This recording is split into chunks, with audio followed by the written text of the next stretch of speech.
முற்றிலுமாக கழுத்தை தாண்டினவனோ இல்லை இதயத்தில் ஒரு பெரிய மாற்றம் அடைஞ்சவன் அவன் ஞானத்துக்கான ஒரு பயணத்துக்குள்ள தன்னுடைய ரெகுலர் வாழ்க்கையிலேருந்தும் ரெகுலர் பேச்சு பழக்கங்கள்லேருந்தும் விடுபடுறான். ஒரு சின்ன சின்ன பொருளை தேடின முறைகள் வேறையா இருக்கு. ஆனால் அவனுடைய மாற்றம் எப்படி இருக்குன்னா அந்த பொருளை வேற மாதிரி பார்க்க தொடங்குறான். ஒரு பணத்தை, மனைவிய, குழந்தைய, வீட்டை எல்லாத்தையுமே வேற வடிவத்தில் அவன் அணுகிறான்.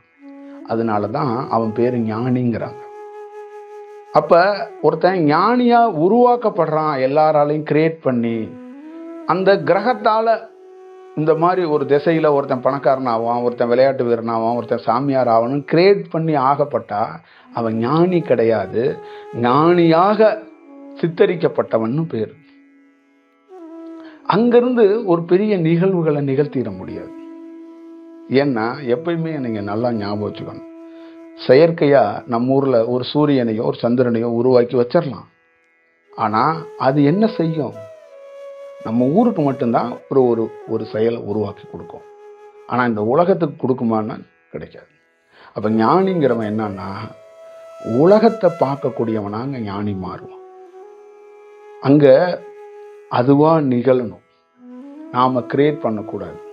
அதுதான் ஒரு விஷயம். இப்ப தியானம்ங்கிறது கொடுக்கப்படுது, அங்க அது நிகழப்படணும். அங்க ஏன் நிகழப்படலைன்னா கொடுக்கப்படுறவங்க அந்த காலத்தை உணர்ந்து அந்த பிரபஞ்சத்தால ஒரு இறை தூதராக வந்து கொடுக்கப்பட்டவரா, அவர்கிட்ட தான் நம்ம பெற்றிருக்கோமா, அவர்கிட்ட தான் நம்ம வாங்கியிருக்கோமா. இந்த உலகத்துல இறை தூதர்கள்னு சொல்றது வேற, ஆனா உண்மையான இறை தூதருங்கிறது அதை கண்டுபிடிக்கிறதோ அந்த இறை தூதர் பின்னாடி நிற்கிறதோ அவ்வளவு சாமானிய காரியம் கிடையாது. கோடிக்கணக்கான லட்சக்கணக்கான மனிதர்கள் இருக்கிறாங்க. நீங்கள் வணங்குகிற அல்லாஹ், நீங்கள் வணங்குகிற இயேசு, நீங்க வணங்குகிற சிவன், நீங்க வணங்குகிற ராமன், யாரு லைவ்ல பிரசன்ட்ல வந்தாலும் உங்களால உணர முடியாது, உணரவே முடியாது. உங்கள் வீட்டுக்கு அருகாமையிலே வந்து தினந்தோறும் ஒரு பைபிள் படிக்கிற ஒருத்தரை கர்த்தர் பார்த்துட்டே போலாம், உங்களால உணர முடியுமா? முடியவே முடியாது. அப்ப ஒரு மனிதனை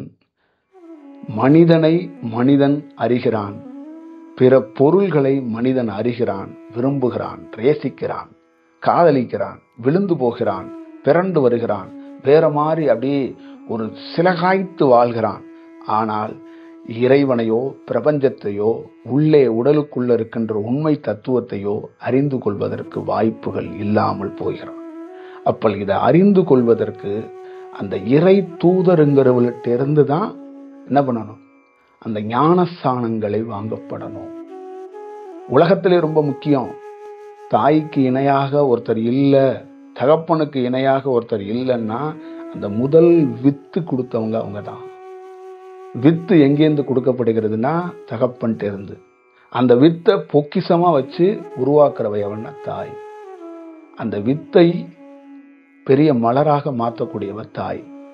ஒரு யோகி எனக்கும் ஒரு தாய்க்கு என்ன வித்தியாசம், என்ன ஒற்றுமை இருக்குன்னா, ஒரு தாய் தன்னுடைய கணவன்கிட்ட இருந்து வித்தை வாங்கி அதை வளர்க்குறா. நான் இந்த பிரபஞ்சத்துக்கிட்ட இருந்து ஒரு வித்தை வாங்கியிருக்கிறேன். அந்த வித்துங்கிறது ஞானஸ்தானம்.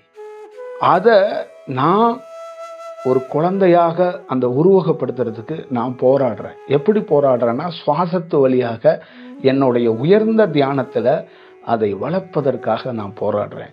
இன்னொரு பக்கம் தாய் அந்த குழந்தைய, ஆண் குழந்தையோ பெண் குழந்தையோ, அதை உடலாக உருவெடுக்கிறதுக்கு அவ போராடுறா, நான் இந்த பக்கம் போராடுறேன். அவளுக்கு இயற்கையாக அது வளரும், அதே போல் எனக்கும் இயற்கையாக வளரும். நான் எந்த எதிர்பார்ப்பும் இல்லாமல் என்னுடைய பணியை செய்யும் போது அது நடக்குது. அவளுக்கு ஒரு குழந்தை பிறக்கிறது, ஆண் குழந்தையோ பெண் குழந்தையோ, சிலகாய்த்து போறா, மகிழ்ந்து போறா, அப்படியே பரவசத்தில் ஆழ்ந்து போறா. ஏன் என்று கேட்டால் அவளே ஒரு குழந்தை வடிவம். அவளுக்கு இன்னொரு குழந்தை என்பது அவளால் வார்த்தையால் விவரிக்கவே முடியல. அவளுக்கு எவ்வளோ துன்பம் இருந்தாலும் அந்த குழந்தையை பார்க்கும்போது நான் என்னுடைய குழந்தையா, நான் பெற்ற குழந்தையா, ஏன் என்னோட குழந்தையா அப்படிங்கும்போது அவள் மெய் செலுத்து போறா. அதே போலதான் தியானத்தில் ஒரு ஞானஸ்தானம் வாங்கிய நாம் ஒரு ஆன்ம பலமாக மாறும்போது அப்படியே கண்ணீர் வடிகிறோம். நமக்கு இப்படி ஒரு மாற்றமா? மனிதனாக சுத்தி திரிந்து புலி சாதத்துக்கும் லெமன் சாதத்துக்கும் சூடத்தையும் பத்தியும் தேங்காவை தூக்கி கொண்டு மாயையில் சுத்தி திரிந்த, எங்கேயாவது லாட்டரி சீட்டு வாங்கி கூட பணக்காரன் ஆகிவிடலாமா, திருடக்கூட போய்விடலாமா என்று நினைத்த ஒரு மனிதன் எத்தனையோ இந்த வாழ்க்கையில் இந்த உலகத்தில் துறவிகள், யோகிகள், மகான்கள், ரிஷிகள் என்று வேதத்தில் படிச்ச அந்த வரலாறுக்குரிய அந்த மாமன்னர்கள் நிற்கிற இடத்துக்குள்ள நமக்கு ஒரு பருவ மாற்றமா? அடாடாடாடா, என்னடா ஆனந்தம், என்னடா செயல்! ஒரு தாய் தன்னுடைய மார்புகளை வைத்து முதல் முறையாக குழந்தைக்கு பால் ஊட்டும் போது அந்த உச்சித்தலை முகர்ந்து அவள் கண்ணீர் விடுகிறாள். அதே போல என்னுடைய ஆன்ம பலமாக மாறும்போது நான் மெய் செலுத்து போகிறேன். ஒரு உயர்ந்த செயலை பார்க்கிறேன், அங்கு நான் இல்லை. எனக்கு பெரிய ஆச்சரியம், அங்கு நான் இல்லை. என்ன இது? எப்படி இது நிகழ்கிறது? அப்ப இது தெரியாமல் தான் நம் உழண்டு கொண்டிருக்கிறோம் அப்படிங்கிறத உணர்ந்து இதை எப்படியாவது மக்கள்கிட்ட கடத்தப்படணும், சொல்லப்படணும் அப்படின்னு நம்ம போராடுறோம். அப்ப அந்த உண்மை ஞானசானம், உண்மை இறை தூதரை தான் நாடணும்.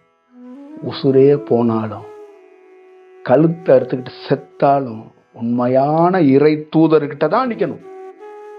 இறை தூதர் மாதிரி உருவாக்கப்பட்டவர்கிட்ட நின்னா என்ன வேணாலும் பண்ணு. தமிழ்நாட்டில், இந்தியாவில் எழுதி வச்சுக்க.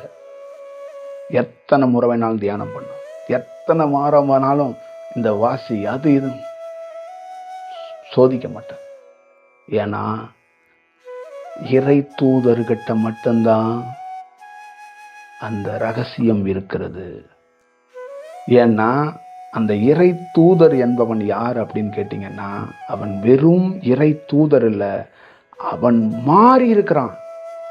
இறை தூதர்ங்கிறது பட்டம் அல்ல. ஞானசானம் கொடுக்க முடியாது. ஞானசானம் எப்படி கொடுக்க முடியும்? தீட்சை எப்படி கொடுக்க முடியும்? தீட்சை என்ன அடிப்படையில் தீட்சை கொடுக்க முடியும்? ஞானஸ்தானம் ஒருத்தன் கொடுக்கிறான், என்ன அடிப்படையில் ஞானஸ்தானம் கொடுப்பான்? இறைவன் அவனுக்குள்ளே மலர்ந்தா மட்டும்தான் அதை கொடுக்க முடியும். தீட்சை என்பது மலர்ந்தாதான் கொடுக்க முடியும், கொடுக்கவே முடியாது. ஞான உபதேசங்கிறது எப்படி கொடுக்க முடியும்? கொடுக்க முடியாது. துரதிருஷ்டம். பாரதம் மாதிரி இந்தியாவில் புனித மண்ணுல இந்த ஞானஸ்தானமும் இந்த தீட்சையும் சுண்டல் மாறி வாரி வழங்கப்படுகிறது, மக்களிடம் அள்ளி கொடுக்கப்படுகிறது.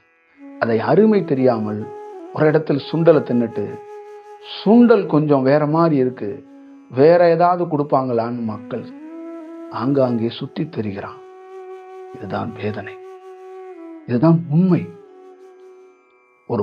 ஒரு மனிதன் இறை தூதரை அறிவது ரொம்ப கடினம். இறை தூதரை அறிந்தவன் அதை பிடித்துக் கொள்வது ரொம்ப கடினம். அறிவது கடினம், அதை அறிந்ததுக்கு அப்புறம் தக்க வச்சுக்கிறது அதோட கடினம். தக்க வைத்துக் கொள்வதற்காக கடைசி நிமிஷம் வரைக்கும் போராடும். நிறைய பேர் எனக்கு அனுபவத்தில் சொல்லி கொடுத்தது, இறை தூதரோடு பிரயாணம் பண்ணவே முடியாது.